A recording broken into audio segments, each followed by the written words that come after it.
देख रहे हैं ए न्यूज टुडे। वक्त हो चुका है मध्य प्रदेश की खास खबरों का। पहली खबर देखिए भूपेंद्र बरमंडला की। इटावा के काकड़िया फलिया में गौहत्या का मामला सामने आया है, जिसमें 9 व्यक्तियों के खिलाफ गौवंश हत्या अधिनियम की विभिन्न धाराओं में मामला दर्ज किया गया। हत्या में इस्तेमाल किए गए हथियार, गाय की खाल और गौ मांस जब्त किया गया। वहीं इस मामले में हिंदुवादी संगठन और आदिवासी युवा क्रांति संघ मध्य भारत ने आरोपियों पर कार्रवाई की मांग की है। 9 आरोपियों से पूछताछ जारी। ये थाना काकनवानी अंतर्गत इटावा काकड़िया में जो है गौ मांस को बांटने के संबंध में सूचना प्राप्त हुई थी, जिसमें पुलिस द्वारा जाकर के तत्काल मौके में पहुंचा तो वहां से कुछ लोग जो है भाग गए थे, जिसमें अपराध पंजीबद्ध किया गया है और कुछ लोगों को गिरफ्त में लिया गया है और पूछताछ की जा रही है। अगली खबर देखिए कुलदीप गुप्ता की। महिला बीजेपी पार्षद नीलम बघेल ने अपने वार्ड में काम न होने से नाराज होकर नगरपालिका के मुख्य गेट पर लगाया ताला। काम न होने के चलते परेशान नीलम बघेल ने वार्ड की महिलाओं और अपने पति अनिल बघेल को लेकर हंगामा किया। उनका आरोप है कि नगरपालिका में इस वक्त उनकी कोई सुनवाई नहीं हो रही है। वार्ड में पिछले 2 महीने से पानी की मोटर खराब है, लेकिन उन्हें सुधारने के नाम पर कोई भी कार्रवाई नहीं की गई। पार्षद जनता को जवाब नहीं दे पा रहे हैं। लोगों की समस्याओं की सुनवाई भी नगरपालिका में नहीं की जा रही है। इससे नाराज नीलम बघेल ने नगरपालिका पर भ्रष्टाचार सहित कई गंभीर आरोप लगाए। हमारे शहर में सभी जगह सभी वार्डों में लगभग काम शुरू हो गए हैं। अब मोटर का ये था कि वो ठेकेदार हमको परेशान कर रहा था, मोटर नहीं डाल पा रहा था टाइम पे, तो आचार संहिता की वजह से हम उसको बदल नहीं पाए। अभी मोटर के ठेकेदार बदल भी दिए हैं, 2 दिन से 3 दिन से जैसे ही आचार संहिता खत्म हुई मोटर के ठेकेदार बदल दिए हैं। उन्होंने काम भी कल परसों से शुरू कर दिया है करना। बहुत सारे वार्डों में मोटर डल गई, इनके वार्ड में भी कुछ मोटरें डल गई हैं, 1-2 मोटर रह गई है, डल जाएगी। अब अगली खबर देखिए रजनी लिटौरिया की। सुखदेव गौशाला में कई दिनों से बीमार चल रही गाय ने अंतिम सांस ली। करीब 27 साल की ये गाय गौशाला और उसके आसपास के क्षेत्र में स्वच्छंद विचरण करती थी। पुजारी गिरधर भाटी ने अपने अनुयायियों के सहयोग से मंदिर परिसर में गाय का अंतिम संस्कार किया। खास बात यह है कि बिना सरकारी मदद से सुखदेव गौशाला में करीब 3 दर्जन से ज्यादा गाय पल रही हैं। मंदिर के पुजारी और स्थानीय गौ सेवक अपनी सामर्थ्य के अनुसार गायों की सेवा करते हैं, जबकि अन्य गौशाला में सरकारी मदद की जाती है। ये आश्रम सुखदेव मुनि गौशाला के नाम से है, स्थान ठाकुर बाबा के नाम से है। सभी देवी देवता हैं इसमें, हनुमान जी हैं, शंकर जी का परिवार है, काली माता, दुर्गा, तुलसा गरुआ, गौशाला भी है। इसमें कई 30-40 गाय हैं, हम गिन नहीं पाते हैं, भूल जाते हैं, तो 30-40 गाय हैं। और आकाशीय व्यक्ति आश्रम है। रूखा सूखा इनको खाने पीने को शासन से कोई सुविधा नहीं है। अनाथ विकलांगों में आ जाती उनकी सेवा करके, जैसे देवी अनाथ ही थी और भी फेंकी हमारे में वगैरह में पड़ी होंगी, इलाज करते हो तो उन गौओं की हम सेवा करते हैं। अगली खबर देखिए कुलदीप गुप्ता की। भारतीय जनता पार्टी के जिला अध्यक्ष राजू बाथम के नेतृत्व में भाजपा कार्यकर्ताओं द्वारा संसद में उपराष्ट्रपति जगदीप धनखड़ का माखौल उड़ाए जाने के मामले को लेकर टीएमसी सांसद कल्याण बनर्जी का पुतला जलाया गया। राजू बाथम ने कहा कि कांग्रेस और इंडिया गठबंधन के लोगों ने जिस तरह से संसद में हंगामा किया और उपराष्ट्रपति जगदीप धनखड़ का माखौल उड़ाया है, ये राज्यसभा के सभापति का ही नहीं बल्कि पूरे देश की 140 करोड़ जनता का भी अपमान है। इस घटना से सारा देश आंदोलित है। इस शर्मनाक घटना के लिए राहुल गांधी और सोनिया गांधी को सार्वजनिक रूप से देश की जनता से माफी मांगना चाहिए। टीएमसी के सांसद कल्याण बनर्जी के द्वारा हमारे देश के उपराष्ट्रपति, राज्यसभा में सभापति आदरणीय जगदीप धनखड़ जी की नकल उतारी है, मिमिक्री की है और ऐसा करके उन्होंने भारत के उपराष्ट्रपति जी के पद का अपमान किया है। विकसित भारत के अंतर्गत संपन्न और सुदृढ़ अर्थव्यवस्था थीम पर आधारित परिचर्चा का आयोजन किया गया। परिचर्चा में भारत को विकसित और सशक्त राष्ट्र बनाने के लिए विभिन्न क्षेत्रों में किए जाने वाले प्रयासों पर प्रतिभागियों ने अपने विचार रखे। अगली खबर देखिए प्रवीण तिवारी की। संसद में उपराष्ट्रपति जगदीप धनखड़ की मिमिक्री से नाराज भाजपा कार्यकर्ताओं ने विरोध प्रदर्शन कर राहुल गांधी और टीएमसी सांसद कल्याण बनर्जी का पुतला दहन किया। कहा कल्याण बनर्जी ने न सिर्फ उपराष्ट्रपति का बल्कि पूरे देश का अपमान किया है।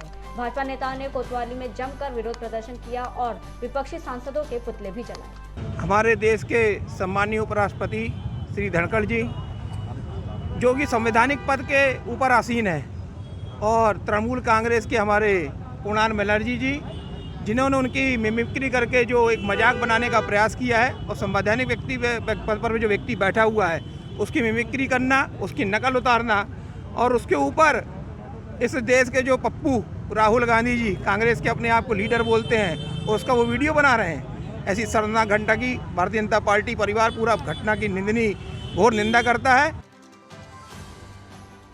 अगली खबर देखिए भीमसेन ठाकुर की।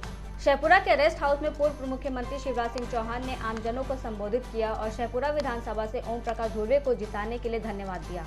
मध्य प्रदेश के पूर्व मुख्यमंत्री शिवराज सिंह चौहान अमरकंटक के दौरे पर हैं।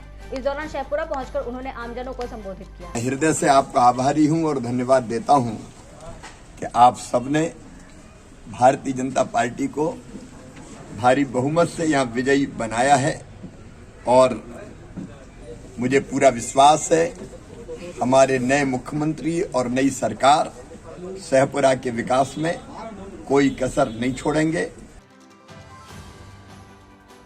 अगली खबर देखिए संजय शर्मा की। नागदा में 11 तारीख को बार एसोसिएशन के चुनाव संपन्न हुए थे, जिसके बाद चुनाव लड़ रहे प्रत्याशी अनोखी लाल सिसोदिया ने चुनाव में गड़बड़ी के आरोप लगाए थे। इस मामले को संज्ञान में लेते हुए कोर्ट में चुनाव के सभी सीसीटीवी फुटेज देखे गए और जांच टीम ने जांच रिपोर्ट तैयार की है, जिसे जबलपुर भेजा जाएगा। निर्णय का इंतजार सबको है। देखिए सर, जो चुनावी प्रक्रिया संपन्न कराई गई है वो सीसीटीवी फुटेज के दायरे में हुई है, जिसका लाइव बाहर भी चला है। मतलब मतदान जो अभिभाषक गणों ने उन्होंने तो किया है, पर बाहर अंदर क्या चल रहा है वो चीज़ बाहर अभिभाषकों ने भी देखी है, आम जनता ने भी देखी है। पारदर्शितापूर्ण जो कार्रवाई हुई है वो पूरा का पूरा रिकॉर्डेड है। आज वो मामला स्टेट बार के निर्देश में सामने आया है और आप लोगों के सहयोग से आज भी बाहर पारदर्शितापूर्ण कार्रवाई बाहर दिखाई गई है। कक्ष में समिति के लोगों ने देखा है। तो मेरा ऐसा मानना है कि आरोप निराधार है, जिसमें कोई सत्यता नहीं है। अब स्वाभाविक है कि इसमें 6 मतपत्र के 6 वोटिंग थे सभी पदों के। उसमें यह रहा है कि हमारे जो मतदाता है जिन्होंने वोटिंग किया वो स्पष्ट रूप से हमें बोलते भी गए कि साहब हमने 6 पेटी में से गलती से भूल से हमसे इस पेटी में खोला गया। मैं आपसे पूछना चाहता हूं, अगर ये बात स्थिति स्पष्ट करना चाहता हूं कि क्या ऐसी स्थिति रहेगी कि हम पुस्तकालय सचिव का वोटिंग करें और ये करके स्पष्ट कर दें और उसका घोषित कर दें। भाई जी दूसरी पेटी में से अगर कोई मतपत्र निकल गया। अगली खबर देखिए रामेश्वर लक्ष्मण की। हनुमान मंदिर के पास पॉलिटेक्निक के एक छात्र का शव मिलने के मामले में पुलिस ने खुलासा करते हुए बताया कि छात्र की हत्या प्रेम प्रसंग के चलते की गई थी। 2 युवकों ने उसकी माचना नदी पर मारपीट कर हत्या की थी। दोनों युवकों को पुलिस ने गिरफ्तार कर जेल भेजा। वहाँ पर एक जो लड़का है जिसका नाम पंकज यदुवंशी पता चला, उनकी जो बॉडी वहाँ पर मिली थी, जिसकी सूचना 100 डायल में मिली थी। फिर वहाँ पर वरिष्ठ अधिकारियों को भी इसके बारे में सूचना दी गई और वहाँ पर परिवारजनों को भी बुलाया गया। फिर परिवारजनों को सारी शव की तस्दीक कराई गई। उसके बाद पीएम के लिए शव को भेजा गया। पीएम होने के बाद वहाँ पर पता चला कि उसको इंटरनल इंजरी थी, तो थोड़ा इस पर संदेह व्यक्त हुआ। तो आगे इसकी विवेचना प्रारंभ की गई थाना प्रभारी एवं उनके स्टाफ द्वारा। तो संदेह के आधार पर 2 लड़कों को उठाया गया। एक का नाम हेमंत यादव और एक का नाम है देवेंद्र यादव। इनसे जब पूछताछ की गई तो इन्होंने अपना जुर्म स्वीकार किया और बताया कि एक जो हेमंत यादव है उसकी एक महिला मित्र है, उसके कक्ष में ये पंकज यदुवंशी, दोनों महिला मित्र और पंकज यदुवंशी को हेमंत यादव ने साथ में देख लिया था।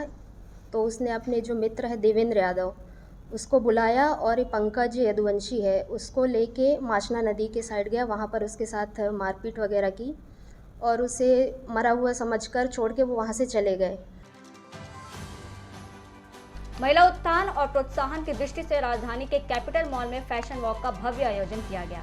इस अवसर पर नामी डिजाइनर्स और आर्टिस्ट मौजूद रहे। प्रोग्राम एसटी कॉस्मेटिक और ट्रामा सेंटर द्वारा आयोजित किया गया, जिसका संचालन अपना भोपाल और अरीना ग्रुप द्वारा किया गया था। कार्यक्रम में ग्रूमिंग डॉक्टर जसवीर, रविंद्र माथुर और तमन्ना कुरैशी ने दी। अगली खबर देखिए राजेंद्र श्रीवास। कन्नौज रेंज के मिश्रित वृक्षारोपण 309 की दक्षिण पश्चिम सीमा के चैनलिक फेंसिंग में एक तेंदुआ क्लच वायर के कारण फंस गया, जिसे उज्जैन की रेस्क्यू टीम ने ट्रैंक्लाइजिंग गन द्वारा बेहोश कर पशु चिकित्सक जेपी यादव और कमर वास्कल की देखरेख में स्वस्थ हालत में हतलाई घाट में छोड़ा। फिलहाल के लिए इतना ही। देश और दुनिया की तमाम बड़ी खबरों के लिए देखते रहिए ए न्यूज़।